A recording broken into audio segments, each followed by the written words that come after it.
differentiation is much more manageable using map growth data. It's the tool that they need in order to be the most successful teacher that they can be and to meet the individual needs of the student. Map growth is such a huge tool in our building, and our teachers have worked over the last several years to become really proficient using their map data. And that's kind of where I found my heart of what I do, and it's kind of become my passion of teaching our teachers how to use map growth data.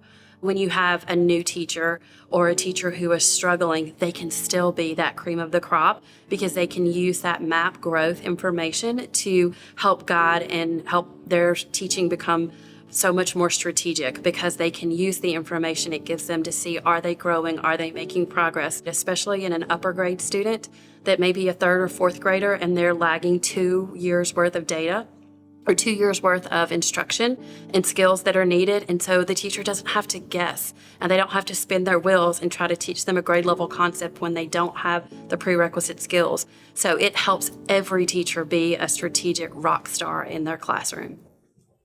We have 30% of our population who are EL students, and a majority of those children come to us from Guatemala. So they're coming to us not really speaking Spanish, they're speaking a tribal language, Mum or Kiche. And they do have some basic understanding in Spanish, but when you have a child come to you, especially right when the map window opens and it says, hey, take this map test, and they, of course, can't understand any of it, but we've started to utilize the MAP Spanish assessment, which has been so powerful because it tells us, wait, this child has knowledge. It's the language barrier that's there that we have to get past and help them learn. And so that has been so eye-opening, because a lot of times teachers will automatically think you don't know the language, you don't know anything. And that's not the case. And that's what that test is telling us over and over again, that these children have knowledge, and it's really changed how the teachers see these students. And especially when they're coming in third, fourth, and fifth and have missed possibly a year or two of instruction, figuring out exactly what they know so that the teachers and our support staff can hit the ground running. And so that's just been such an added bonus that we really haven't utilized and that we're going to continue to utilize in the future.